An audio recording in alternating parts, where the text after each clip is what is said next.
Buenas tardes.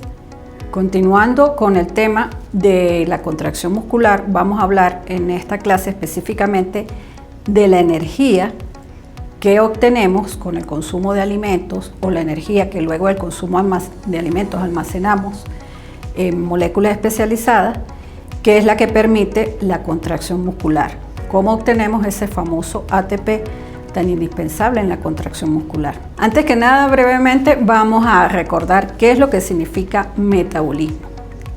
El metabolismo es el conjunto de reacciones químicas o todas las reacciones químicas que suceden en un organismo vivo. Estas reacciones químicas están organizadas en rutas metabólicas. Una ruta metabólica sería un conjunto de reacciones químicas determinadas con un fin particular. Esas rutas metabólicas o ese metabolismo que sucede en los organismos vivos lo vamos a clasificar en catabolismo y anabolismo. En este esquema que ustedes observan allí, hacia el lado izquierdo o en color ladrillo rosado, estamos esquematizando la dirección de esas rutas de tipo catabólico. Es cuando a partir de macromoléculas las degradamos a moléculas más pequeñas, incluso como el CO2, el agua, los grupos amino. Y en esas diferentes etapas catabólicas se va a generar reacciones principalmente de oxidación. Si recordamos que es la oxidación, es la pérdida de electrones, y esos electrones que van perdiendo estas moléculas son captados por una molécula muy famosa o dos moléculas muy famosas que son el NAT y el FAT, conocidas también como transportadores electrónicos, indispensables para las rutas metabólicas, y son ellas las encargadas de captar esos electrones que pierden los combustibles y llevarlos a la última etapa donde se genera esa molécula que conocemos como ATP o moneda energética, que es una molécula fosforilada. Por el otro lado, en la flecha que vemos hacia el lado de arriba subiendo, se está representando las rutas anabólicas, que serían todo lo contrario. Son rutas de síntesis a partir de moléculas pequeñas o monómeros, como le decimos muchas veces en líneas generales. Construimos macromoléculas. Por ejemplo, a partir de aminoácidos se construyen proteínas, o a partir de monosacáridos construimos polisacáridos. Ahora bien, debemos tener en cuenta cuando hablamos de combustibles, en líneas generales, desde el punto de vista biológico, moléculas combustibles entonces serían aquellas que van a degradarse, se le van a quitar electrones, y finalmente esos carbonos de las moléculas se van a convertir en el famoso dióxido de carbono que vamos a expirar a través de los pulmones, y durante ese proceso pues vamos a generar energía. Y como moléculas combustibles como tal, las principales en nuestro organismo van a ser del lado de los carbohidratos, los monosacáridos, específicamente la glucosa, y del lado de los lípidos, los ácidos grasos. Y nuestro organismo puede tener moléculas, macromoléculas que almacenan estos monosacáridos o estas moléculas de glucosa, y es el famoso glucógeno, que se almacena principalmente en tejido hepático y tejido muscular. Y del lado de los lípidos, el almacén de los ácidos grasos, pues son los triacilglicéridos. Sin embargo, desde mi punto de vista, yo no llamo al glucógeno y a los triacilglicéridos combustibles como tal, porque ellos se van a degradar, pero para liberar los monómeros que la constituyen, que son realmente los que van a sufrir el proceso de oxidación para generar ATP. Acá en este siguiente esquema tenemos también más o menos lo que acabo de explicarles, las rutas catabólicas, pero estamos dando acá énfasis a que de las rutas catabólicas se va a generar ATP, adenocitrifosfato, y que luego ese ATP puede ser utilizado en las rutas anabólicas cuando estemos construyendo a partir de precursores pequeños moléculas más complejas. Ahora bien, ¿por qué es indispensable el ATP para la vida?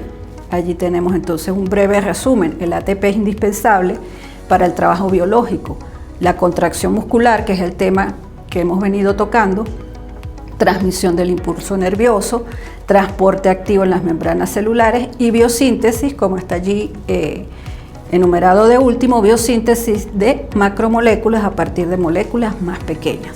Las rutas catabólicas generan energía, mientras que las rutas anabólicas consumen energía, y generalmente es la molécula conocida como ATP o en algunos casos el GTP, esas moléculas fosforiladas que representan energía química almacenada. En esta diapositiva observamos la famosa molécula de ATP, adenosín trifosfato. ¿Qué es el ATP? Es un nucleótido.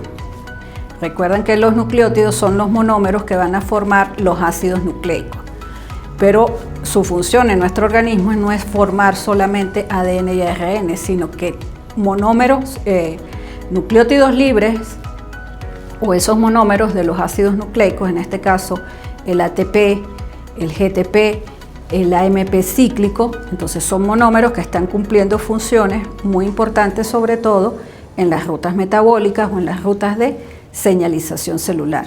Entonces, como muy bien ustedes observan, un nucleótido entonces es una molécula relativamente sencilla formada por una base nitrogenada, un azúcar específicamente del tipo ribosa de 5 carbonos, y a ese azúcar se unen 1, 2 o 3 grupos fosfato. Son estos enlaces los que están uniendo los diferentes grupos fosfatos que tenga el nucleótido, los enlaces que son muy ricos en energía. Cuando esos enlaces se hidrolizan, se rompen, hay una gran liberación de energía. Si el ATP libera un grupo fosfato, hay una liberación de energía particular, que es la que se ve ejemplificada allí como menos 30.5 kilocalorías sobre mol. Si se liberan 2 grupos fosfato, mucho más, y si se liberan 3 grupos fosfato, pues mucho más.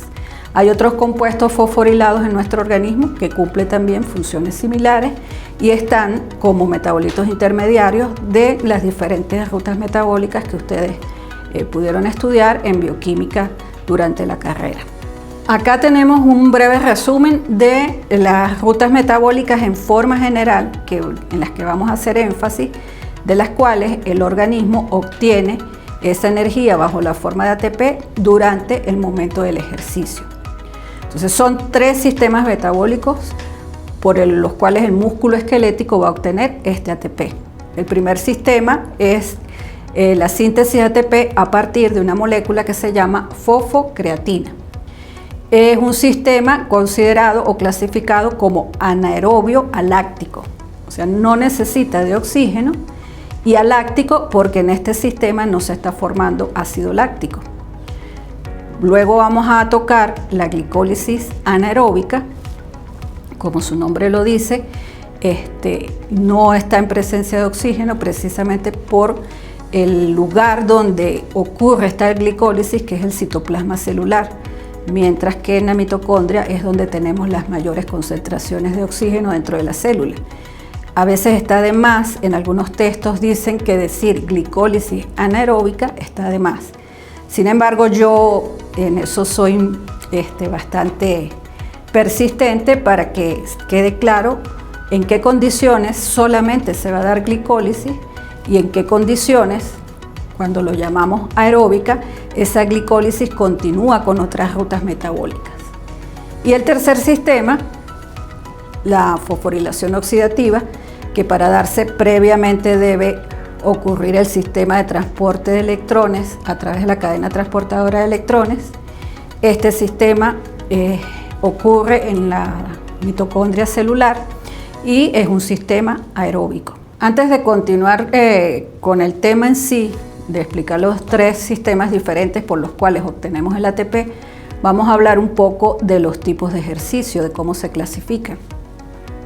A veces la traducción del inglés al español es un poco confusa. ¿Cuál es la diferencia de un término en inglés que es resistance?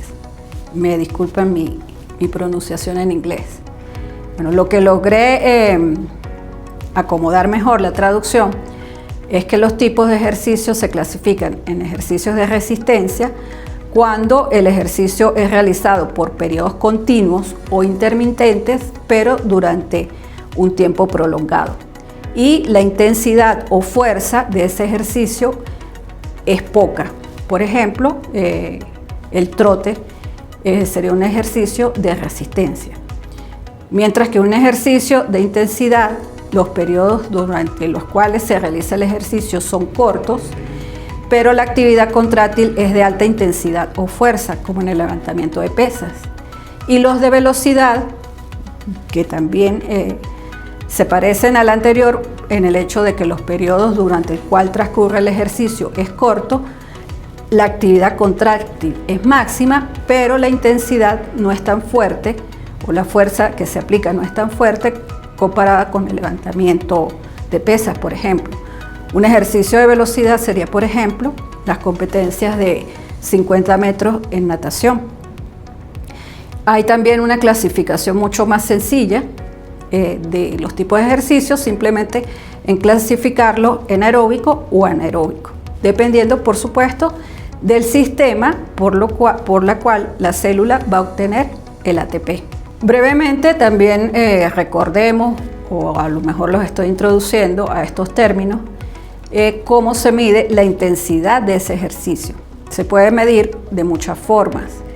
Específicamente, dependiendo del tipo de ejercicio o por especificidad del ejercicio, la intensidad se puede medir, por ejemplo, midiendo velocidad, en el caso entonces de una carrera de atletismo, o por la cantidad de peso que levanta un atleta en la halterofilia, o se mide la frecuencia cardíaca o el volumen de oxígeno consumido, o hay una forma de expresar la intensidad en términos relativos como porcentaje de consumo de oxígeno.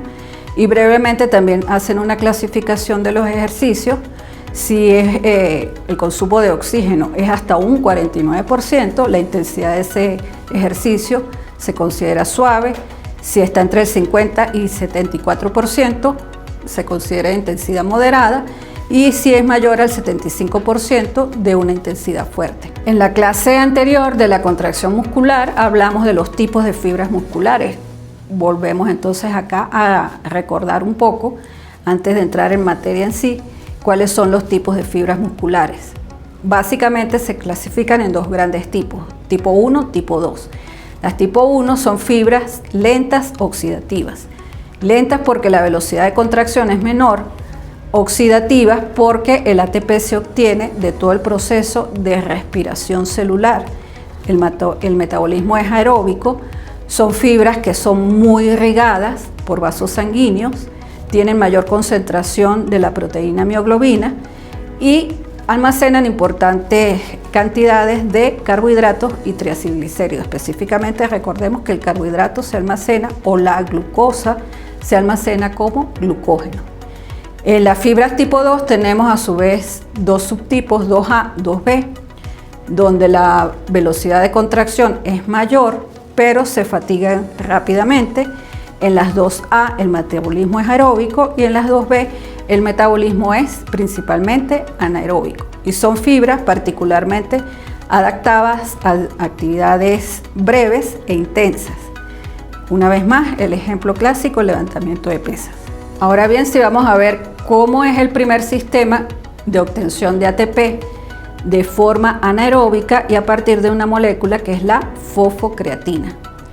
Allí en la diapositiva tenemos dos imágenes, la creatina y la fosfocreatina más abajo. La creatina es un aminoácido no proteico porque no va a formar parte de las proteínas, no es del grupo exclusivo de 20 aminoácidos que estudiamos, que podemos encontrar en las proteínas, pero es un aminoácido que se sintetiza a partir de los aminoácidos proteicos glicina, arginina y metionina. Y la fosfocreatina es simplemente la misma molécula de creatina fosforilada. Y dentro del músculo esquelético pues van a existir cantidades de creatina y fosfocreatina. ¿De qué depende? De que la creatina se fosforile o desfosforile, de una enzima muy importante que tocamos en la clase anterior, que es la creatinquinasa con sus diferentes isoformas. Acá en este esquema lo que vemos es cómo se sintetiza la creatina.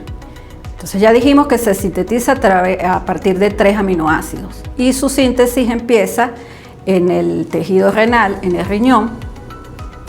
En el riñón se van a unir la arginina y la glicina, se va a formar un compuesto que se llama guanidilacetato, que va a ser transportado en sangre hasta el hígado, donde se va a unir con la metionina, que viene transportado en una molécula que se llama S-adenosilmetionina. De esa forma el hígado termina de sintetizar la creatina, la exporta al torrente sanguíneo, se distribuye a todo el cuerpo y el tejido que es más rico en esta molécula de creatina es el tejido muscular.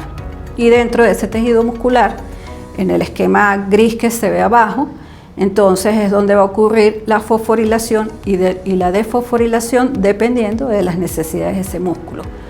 Una vez que la creatina ha cumplido su función, espontáneamente se convierte en creatinina, que sería una molécula de desecho que todos conocemos, se excreta a través de la orina. Acá ya tenemos entonces la reacción química como tal, donde a partir de creatina se forma creatina fosfato o fosfocreatina. ¿Quién transfiere el grupo fosfato a la creatina fosfato? Una molécula de ATP que por supuesto ya existe como reserva en esa fibra muscular. La creatina fosfato entonces sería la forma en cómo momentáneamente está almacenada la energía en esa fibra muscular. Entonces en un ejercicio que dure más o menos de 10 segundos, rápidamente la misma creatinquinasa hidroliza el enlace que une ese grupo fosfato a la creatina, transfiere el grupo fosfato al ADP, a las reservas de ADP que hay en el músculo, y lo convierte rápidamente en creatina. Entonces la cantidad de ATP obtenida a través de este sistema es durante los primeros segundos de un ejercicio, sobre todo si es de alta intensidad. Bueno, en esta diapositiva básicamente es un resumen de muchas cosas de lo que acabo de decir. Entonces en la fibra muscular hay mayor cantidad de reservas de fosfocreatina respecto al ATP almacenado. La generación de este ATP a partir de fosfocreatina es un proceso anaeróbico. Se sintetiza en los primeros segundos de un esfuerzo máximo. La enzima en tejido muscular que tiene mayor eficiencia para para catalizar esta reacción química es la isoforma MM de la creatinquinasa. Recuerden que la creatinquinasa tiene por lo menos 4 isoformas y esta del tipo MM está localizada muy cerca de las cabezas de miosina. La fosfocreatina como fuente de ATP no excede más allá de los 7 segundos, 10 segundos, aunque experimentalmente es difícil determinarlo.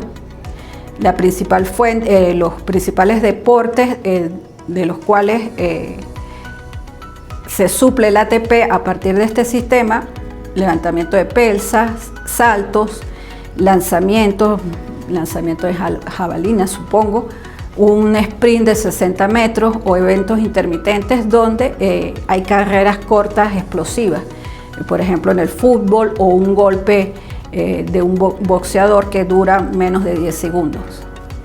Al finalizar el ejercicio, la fosfocreatina debe por supuesto ser repuesta, esos almacenes de fosfocreatina, a partir de ATP, pero el músculo, eso será ya en periodos de reposo, cuando el músculo obtenga ese ATP a partir de las rutas aeróbicas.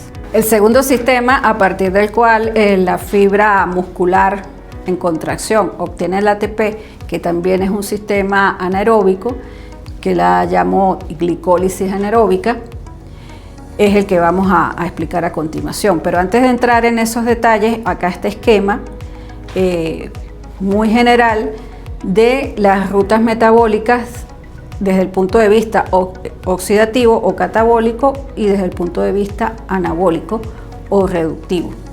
En todo el centro del esquema vemos que están los polisacáridos, que serían entonces moléculas de almacenamiento. Si estamos hablando del glucógeno, que es la forma en cómo almacenamos glucosa en tejido muscular o en tejido hepático, o podemos verlo también desde el punto de vista de los polisacáridos que consumimos en los alimentos, principalmente como almidón, y por el proceso digestivo debe ser degradado a monosacáridos. Ahora, si estamos hablando del glucógeno almacenado en estos tejidos que les acabo de mencionar, sería el proceso de glucogenólisis el que puede ir sacando los monómeros de glucosa para que sea esta glucosa, que es el combustible como tal, disponible. Luego vemos que entonces esa glucosa se va a convertir en piruvato. Por una molécula de glucosa vamos a obtener 2 moléculas de piruvato. Y ese es el proceso o la ruta metabólica conocida como glicólisis, compuesta por 10 reacciones químicas.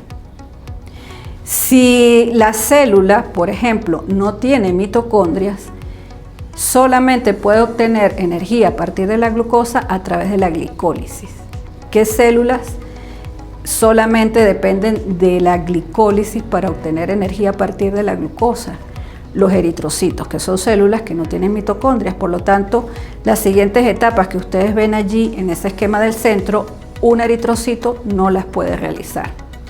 Ahora también hay células o el tejido muscular puede realizar todo ese esquema que ustedes ven en el centro o llegar solamente hasta piruvato.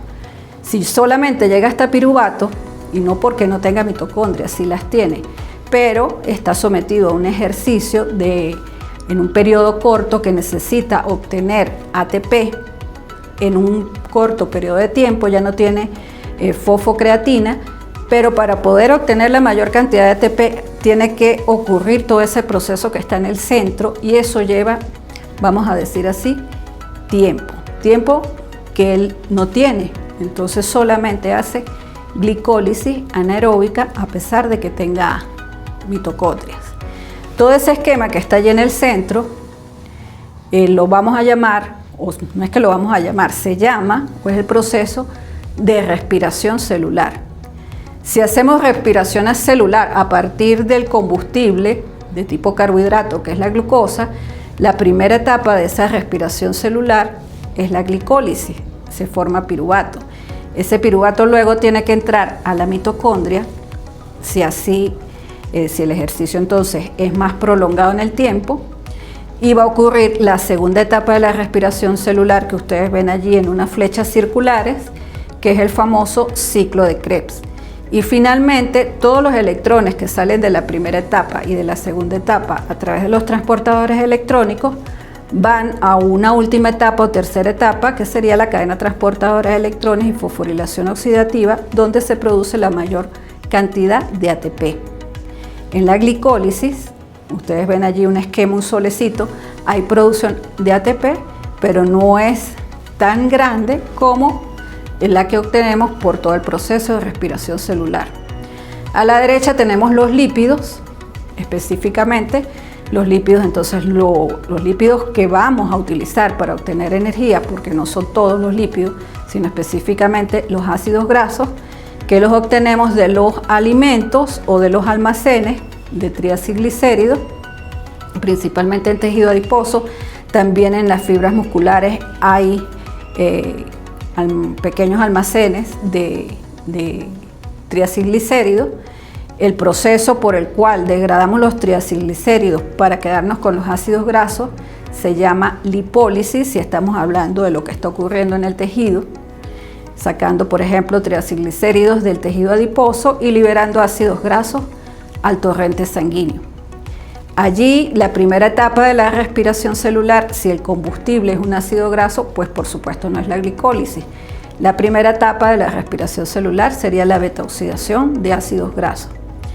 Aquí hay algo bastante importante que deben de tener claro. La glicólisis ocurre en el citoplasma, mientras que la beta-oxidación de ácidos grasos ocurre en la mitocondria. O sea, toda la respiración celular, si utilizamos combustible, un ácido graso, va a suceder en la mitocondria.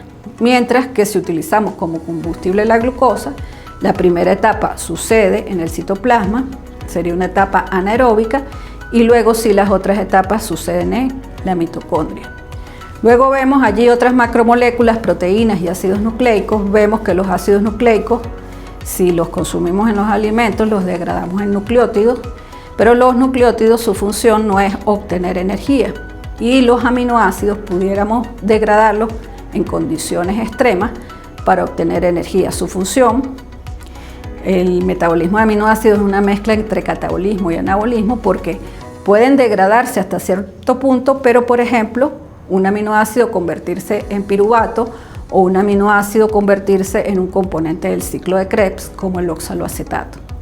Entonces lo importante para la obtención de energía en condiciones fisiológicas y por supuesto durante el desarrollo de un ejercicio son los ácidos grasos o los combustibles principales, glucosa y ácidos grasos.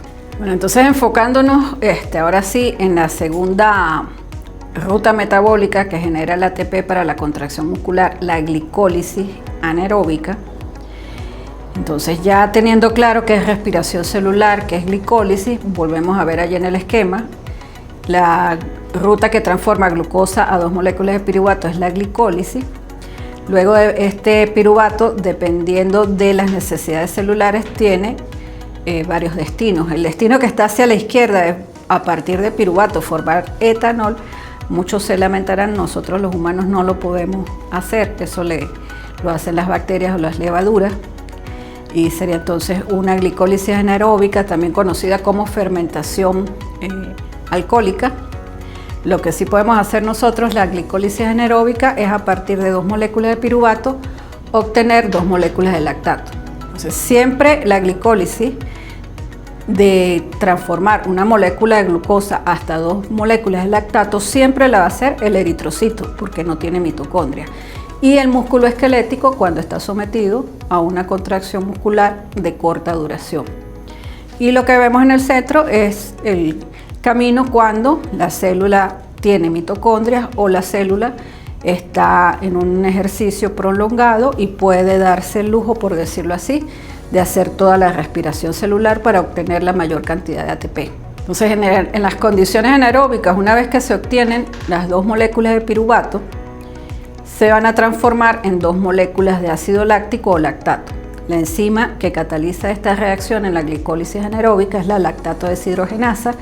Hay 5 isoformas de esta lactato deshidrogenasa. Y aquí eso que está allí ejemplificado con una estrellita es para resaltar que los NAD que se produjeron previamente en las reacciones anteriores de la glicólisis, acá vuelven a ser gastados u oxidados para generar NAD oxidado para poder formar piruvato. Normalmente cuando la glicólisis se va a empatar con las demás etapas de la respiración celular, los NAD, que son una forma indirecta de energía, porque es la forma en cómo se transportan electrones, en la glicólisis que va a continuar con el ciclo de Krebs y la cadena transportadora de electrones y fosforilación oxidativa, esos NAD tienen que ser transportados al interior de la mitocondria. Acá, como se necesita ATP rápidamente, aunque no es mucho el que genere la glicólisis, porque la glicólisis aeróbica o anaeróbica, como tal, la glicólisis solamente va a tener de rendimiento neto 2 moléculas de ATP. Pero para que esta glicólisis anaeróbica, a pesar de que produce, su rendimiento es poco en ATP, debe ocurrir muchas veces, pero para que pueda ocurrir muchas veces, en ese corto periodo de tiempo, de más o menos entre 10 segundos y 1 minuto, que la fibra muscular va a obtener el ATP de este sistema, el NAD que previamente se formó no puede entrar a la mitocondria, sino se va a gastar en la formación o en esta reacción química de transformar piruvato en lactato. Sea porque estemos haciendo respiración celular o glicólisis anaeróbica, dependiendo de la duración, como hemos recalcado muchas veces el ejercicio, como el miocito, la fibra muscular, obtiene la glucosa. Entonces, uno puede ser de hacer previamente glucogenólisis, que es la degradación del almacén de glucosa, que es el glucógeno, o de la glucosa circulante en sangre. Los miocitos poseen los transportadores GLUC4 igual que los adipocitos, pero en el caso del miocito, estos GLUC4 van a aumentar en membrana. En el caso de que estemos en plena contracción muscular, van a aumentar en membrana más que por acción de la insulina, es por la elevación de los niveles del calcio. Recordemos de la clase de contracción muscular que apenas llega la señal de la motoneurona, uno de los efectos que suceden en la célula muscular es la liberación de calcio del retículo sarcoplásmico al citosol de esa fibra muscular para hacer la salida de la tropomiosina, de la actina, y que pueda unirse miosina y actina. Pero no solamente el calcio su importancia en la contracción muscular es esta, permitir la unión de actina y miosina, sino como vemos acá, va a permitir que la célula exprese más GLUT4 y pueda entrar glucosa circulante durante la contracción muscular. El mecanismo de señalización celular por la cual el calcio logra este efecto no se conoce muy bien. Al contrario del mecanismo de la insulina, que ese mecanismo de señalización celular es más conocido, pero la insulina va a aumentar los GLUT4 en la fibra muscular es en un periodo postprandial. Entonces, durante el ejercicio como tal, los GLUT4 van a aumentar es por acción de la elevación del calcio citoplasmático. Si utilizamos, si se hacen las cuentas de producción de ATP a partir de las glucosas que se obtienen, pero del glucógeno almacenado, la producción neta va a ser un poquito más alta, va a ser de 3 ATP. ¿Por qué? Porque al final de la glucogenólisis, las glucosas que se liberan ya están fosforiladas y eso evita la inversión inicial de grupo fosfato en la primera reacción de la glicólisis. Entonces va a ser mucho mayor, en una molécula de ATP, la producción neta si la glucosa viene de los depósitos de glucógeno. Como mencionamos hace rato, por ejemplo, ¿qué hace que una fibra muscular escoja hacer glicólisis anaeróbica y no toda la respiración celular? Entonces, todo tiene que ver con el tiempo en el cual se regenera el NAD. Si el NAD reducido que sale de la glicólisis, recuerden que debe ir a la mitocondria a dejar los electrones.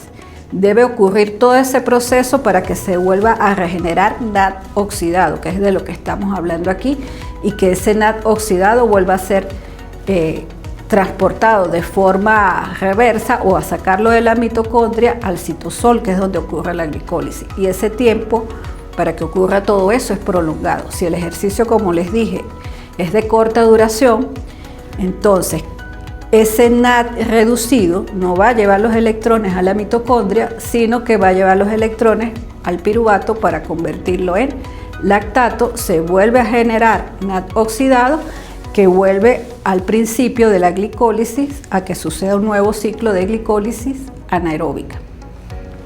La máxima tasa de generación de ATP en la glicólisis anaeróbica ocurre a los 5 segundos del ejercicio. Mientras, más o menos en cantidad de ATP, 1,5 milimoles por kilogramo. Mientras que si ocurre todo el proceso de respiración celular, la máxima tasa de generación de ATP ocurre al minuto y es de 0,5 milimoles por kilogramo. Pero recuerden que el proceso en el tiempo es más prolongado y la cantidad de ATP que se va a generar por el proceso de respiración celular lo vamos a comprar de glicólisis anaeróbica, es 2 ATP o 3 ATP si la glucosa salió del glucógeno, mientras que en todo el proceso de respiración celular es de 30 a 32 moléculas de ATP. La principal fuente de ATP entonces en los ejercicios que duran entre 7 segundos a 1 minuto, como en las carreras de 100 metros, 200 metros, 400 metros planos o 50 y 100 metros de natación, es la glicólisis anaeróbica. Una vez que ha ocurrido la glicólisis anaeróbica durante el ejercicio intenso de relativamente corta duración, ¿qué va a pasar con esa cantidad de lactato que se generó? ¿Cuál es el destino de ese lactato? Entonces allí estamos enumerando los destinos de ese lactato: generar glucosa y reponer los niveles de glucógeno, pero no va a ser dentro de la misma fibra muscular que hizo glicólisis anaeróbica y que generó lactato. Convertirlo en acetilcoenzima A, o sea, ese lactato tiene que ser exportado a sangre, Durante la generación de lactato y la exportación de lactato a sangre, momentáneamente hay una disminución del pH intracelular. Va a otras células donde puede continuar la respiración celular. O sea, primero debe ser el lactato convertido en reversa a piruvato, y luego si ese piruvato entra a la mitocondria y se convierte en acetilcoenzima A.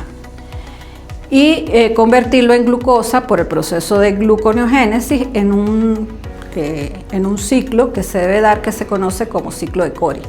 Ciclo de Cori porque el músculo esquelético hizo primero glicólisis anaeróbica, generó lactato, este lactato sale a torrente sanguíneo, es llevado a hígado, y en hígado el lactato es sustrato gluconeogénico y vuelve a través del proceso de gluconeogénesis, se sintetiza glucosa, y posteriormente el hígado o lo vuelve a exportar a sangre como glucosa o almacena esa glucosa como glucógeno. Entonces básicamente lo que vemos allí es el ciclo de Cori del que les acabo de explicar. El músculo hizo glicólisis anaeróbica, generó lactato, este lactato es exportado a sangre y en el hígado sirve para regenerar de nuevo glucosa. O puede ocurrir lo mismo dentro de la misma fibra que hizo la glicólisis anaeróbica. En el periodo de reposo el lactato lo puede volver a convertir en glucosa por gluconeogénesis. Y una cosa muy importante es que el hígado es el único tejido que tiene la capacidad de exportar glucosa. El músculo esquelético no. El músculo, cuando hace glucogenólisis, saca glucosa del glucógeno, recuerden que viene fosforilada, y el músculo no tiene la enzima que pueda quitarle el fósforo a la glucosa para que salga libre el torrente sanguíneo. Por lo tanto, el músculo hace glucogenólisis y glicólisis. Ese lactato puede él mismo revertirlo y convertirlo en glucosa, pero de forma inversa, esa glucosa la almacenaría o se quedaría él solito con la glucosa. Él es egoísta y la almacena como glucógeno. El único órgano que comparte la glucosa con el torrente sanguíneo para compartirlo con los demás tejidos es el hígado, porque tiene la enzima glucosa 6-fosfatasa. Bueno, lo último que nos queda, entre comillas, porque no es que sea tan corto, es hablar entonces de la obtención de ATP por la vía aeróbica o por todo el proceso de respiración celular. Entonces, recordemos, no vamos a explicar aquí ni todo el ciclo de Krebs, ni la cadena transportadora de electrones, ni fosforilación oxidativa, pero deben de tener claro entonces que la célula o la fibra muscular que va a hacer todo este proceso de respiración celular, que va a obtener ATP por vía aeróbica, utilizando como combustible la glucosa, entonces en el citoplasma de ese miocito va a ocurrir la glicólisis, se forma piruvato, ese piruvato entra a la mitocondria, se debe convertir en una molécula que es acetil-CoA, es una molécula que tiene 2 carbonos unidos a la coenzima A, que es la que entra al ciclo de Krebs, que consta de 8 reacciones químicas, que es una ruta cíclica de acetil-coenzima A, se une con oxaloacetato y finalmente se vuelve a regenerar oxaloacetato. En esas 8 reacciones se van a producir 3 moléculas de NAD reducido, una molécula de FAT reducido, que es el otro transportador electrónico que no lo habíamos visto hasta ahora, una molécula de ATP neta del ciclo de Krebs, y todos esos cuadritos que ustedes ven allí como E con negativo electrones, esos NAD y esos FAT van a llevar esos electrones a la membrana interna de la mitocondria. O sea, el ciclo de Krebs ocurre en la matriz mitocondrial y la cadena transportadora de electrones en la membrana interna de la mitocondria, que es una serie de proteínas acopladas donde esos electrones se van transportando. Finalmente, el último eslabón de esa cadena es la molécula de oxígeno, que al captar los electrones se transforma en agua. Y en ese proceso se forma una gran cantidad de ATP. Hace rato dijimos que de 30 a 32 moléculas de ATP. Y en la transformación de piruvato a acetil-CoA y dentro del ciclo de Krebs, ustedes observan allí que se desprende CO2 porque los carbonos de la glucosa, por eso es que la glucosa es un combustible, los carbonos de la glucosa se desprenden como CO2 que los debemos expirar por el sistema respiratorio. Ahora bien, si el combustible que vamos a utilizar para la respiración celular es el ácido graso, almacenado en tejido adiposo o almacenado en triacilglicéridos dentro de la fibra muscular. Debe sacarse esos ácidos grasos por el proceso de lipólisis, y los ácidos grasos harían una ruta que es la beta-oxidación de ácidos grasos, que es la ruta degradativa o primera etapa de la respiración celular.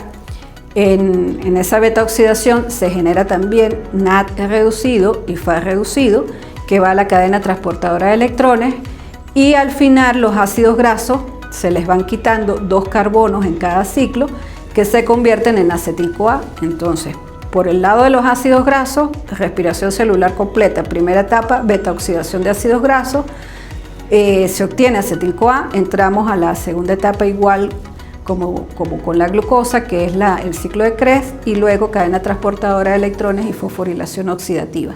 Acá en este esquema es para ejemplificar de forma breve, aunque yo no soy tan breve, en forma breve, cómo obtenemos los ácidos grasos de los lípidos de la dieta. Entonces, ¿cuál es el principal lípido que consumimos en la dieta? Triacilglicéridos, que viene entonces en la grasa animal, principalmente, bueno, dependiendo de cómo sea también nuestra dieta, o podemos obtener triacilglicéridos bajo la forma de aceite, en los aceites que consumimos. Los lípidos tienen que sufrir el proceso de digestión igual, no podemos absorber un triacilglicérido, no podemos absorber una molécula de colesterol esterificado. Acá nos vamos a concretar en los ácidos grasos porque son los lípidos que nos dan la energía, o los lípidos que podemos degradar para obtener energía. Entonces, en el intestino, a través de la bilis, que permite la emulsificación de estos lípidos, si por ejemplo consumimos triacilglicéridos, tenemos enzimas producidas en el páncreas, también tenemos lipasa a nivel estomacal, pero las principales en un adulto son las lipasas producidas en el páncreas, la lipasa pancreática, que es la que permite quitar los ácidos grasos de una molécula de triacilglicérido, y es como ácido graso que lo podemos absorber, que es lo que se observa allí un poquito más grande en la parte de abajo del esquema. Sería las moléculas de ácidos grasos que tienen una porción hidrofílica y una porción hidrofóbica, que están siendo absorbidos por el enterocito. Dentro del enterocito se tienen que volver a reesterificar, o sea, se tienen que volver a formar triacilglicéridos o diacilglicéridos, y así con otros tipos de lípidos, y exportarlos en primera instancia a la linfa y después al torrente sanguíneo, pero por ser moléculas principalmente hidrofóbicas, a diferencia de la glucosa, que cuando la absorbemos en el intestino puede disolverse en el medio acuoso, en el caso de los ácidos grasos que vuelven a formarse triacilglicéridos dentro del enterocito, para poder que ese lípido pueda momentáneamente, por decirlo así, ser transportado o ser medio solubilizado en el torrente sanguíneo, debe ir introducido, o debe formar una estructura un poco más compleja, que es una lipoproteína, específicamente los kilomicrones. Son la forma en cómo transportamos los triacilglicéridos que provienen de la dieta. Una vez que esos kilomicrones van siendo transportados por el torrente sanguíneo, en el endotelio vascular existe una enzima que es la lipoproteína lipasa, que vuelve a hacer el proceso contrario, quita los ácidos grasos de la molécula del glicerol, y lo que observamos allá arriba a la derecha, los ácidos grasos entonces pueden ser absorbidos por las células que lo están necesitando. En ese caso del esquema, observamos que el ácido graso o los ácidos grasos están entrando a un adipocito, y el adipocito, que es la célula especializada en almacenarlos, los vuelve a reesterificar en triacilglicéridos. O puede que los ácidos grasos estén entrando a una fibra muscular, pero dentro de la fibra muscular básicamente el ácido graso va a ser utilizado como combustible. Ahora bien, durante el ejercicio, pues por supuesto la persona no va a estar haciendo este proceso digestivo. Eso básicamente lo hizo en el momento en que consumió alimentos. ¿Qué es lo que va a suceder en el ejercicio?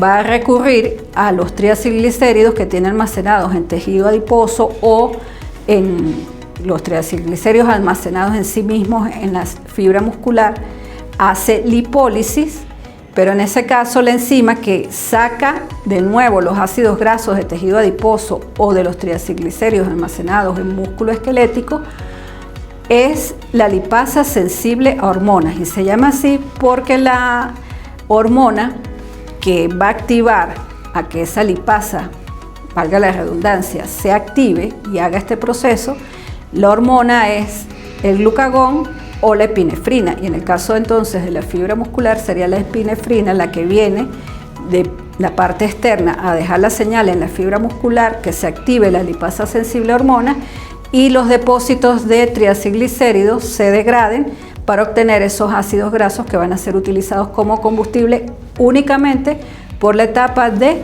respiración celular, o sea, únicamente de la forma aeróbica. Entonces, ¿en qué ejercicios se van los ácidos grasos a ser los combustibles de los cuales podemos obtener ATP? Y que se va a obtener una gran cantidad de ATP porque la los ácidos grasos son cadenas carbonadas mucho más largas que la glucosa. Son ejercicios que duran más o menos más una hora o más, en un ejercicio tipo maratón o triatlón, y es lo que explica también por qué los maratonistas o triatlonistas son personas magras, delgadas. ¿Por qué? Porque los pocos depósitos de grasa que ellos tienen en el momento de la competencia lo consumen, a diferencia de los corredores de 100 metros planos, 200 metros planos, que son más musculosos porque las fibras que se utilizan son principalmente con el metabolismo anaeróbico. Bueno, acá ya hay un breve resumen básicamente de lo que acabo de decir. Entonces, los triacilglicéridos almacenados en fibra muscular o en adipocitos son la principal fuente de energía, 90% durante un ejercicio prolongado. Previamente, por supuesto, deben hidrolizarse para liberar los ácidos grasos. La enzima clave es la lipasa sensible a hormonas, activada por glucagón, adrenalina o epinefrina, como sea mejor llamarla. Se pudieran utilizar triacilglicéridos que estén transportados en kilomicrones o VLDL, pero esto es poco importante en el ejercicio prolongado. Los kilomicrones aparecen en torrente sanguíneo inmediatamente en un periodo postprandial, y en un periodo postprandial es bastante difícil estar haciendo un maratón al mismo tiempo. La enzima que degrada los triacilglicéridos contenidos en las lipoproteínas, hace rato les mencioné que es la lipoproteína lipasa, que está anclada en el endotelio vascular, específicamente en tejido adiposo o en tejido muscular, con predominio de las fibras tipo 1, que recuerden que son las lentas, de contracción lenta y de metabolismo aeróbico. La lipoproteína lipasa de tejido adiposo también es más activa, por supuesto, en periodo postprandial, es lógico, y es activada por la insulina, mientras que la de tejido muscular es más activa durante el ayuno. Parte de los ácidos grasos liberados del tejido adiposo y degradados por la beta-oxidación van a generar entonces una gran cantidad de acetilcoenzima A, que normalmente van a ir al ciclo de Krebs para hacer toda la respiración celular, pero parte de esa acetilcoenzima A puede desviarse a la ruta de la cetogénesis para sintetizar cuerpos cetónicos. Esto va a suceder en el hígado, siendo estos cuerpos cetónicos combustibles para el sistema nervioso central y también para las fibras musculares.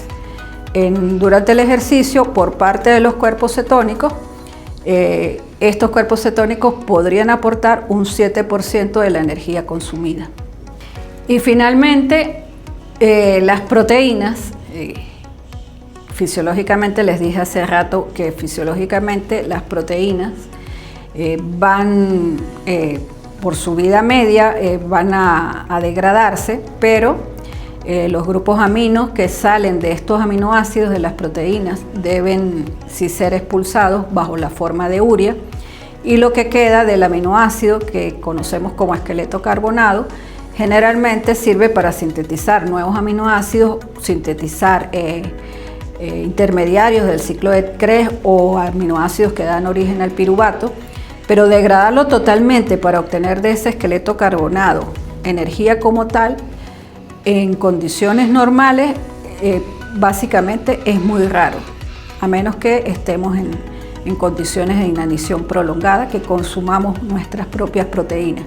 Durante un ejercicio pudiera, dependiendo de la intensidad y el tiempo, la prolongación de ese ejercicio, recurrir a la degradación de proteínas para obtener ATP.